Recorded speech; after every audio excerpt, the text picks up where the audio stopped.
Okay, what's up mga kaibigan? At yun nga, kabago-bago ng ating rider ay nadali na agad ng bato. Actually, nung bago pa lang ito ay may nagpayo sa akin na isang kaibigan na bilhan ko ng ganito.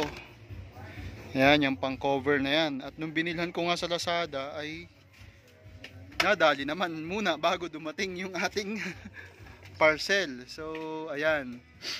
So, sa payo niya sa akin is chani ang pantira ko dito kasi napakalambot pala nito.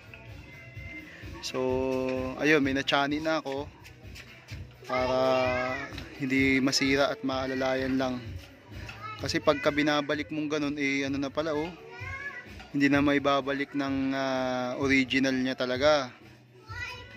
So ganyan lang, okay na yan kaysa nakaganyan na sira, di ba? Okay, nakatupi na ganyan. So okay na yung ganito na itayo natin. Balik na lang natin sa dati niyang pwesto. So tinatamaan pala to ng mga bato-bato.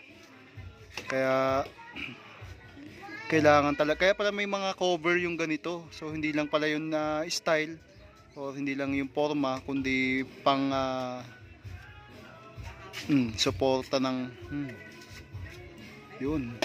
Suporta dito sa radiator natin. Yan. Okay, so tsatsaniin ko muna bago ko ipakita sa inyo pag nailagay na natin. So ito ay niluwagan ko na, yan yung bolt na yan. 8 lang yata yun, kung hindi ako nagkakamali. Niluwagan ko na yan mga kaibigan. So ikakabit natin to. Alright mga kaibigan, ayun na. At kung makikita nyo dito, yan. So naibalik naman natin sa dating pwesto, pero hindi siya 100%, may tama-tama ng kaunti.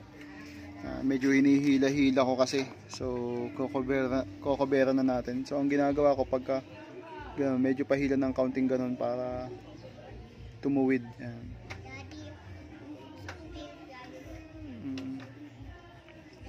Medyo pahila ng ganun,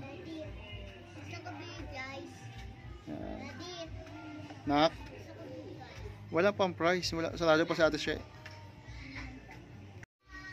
So ayun mga kaibigan, at isasalpak nyo lang ng ganito.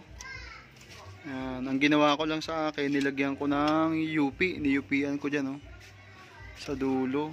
Yan, ganyan nilagyan ko ng UP kasi tumatama dito sa mga tiyan. Yan, tsaka doon sa kabila, meron din doon sa kabila. So sasalpak nyo lang ganon. Ano naman, plug and play lang naman. Ayan, tatanggalin nyo yung dalawang bolt, tapos sasalpak nyo na. Okay. Ayan, siguro bilang ko ng washer siguro. Ayan. Okay, yun lang muna mga kaibigan, bibilang ko pa ng washer.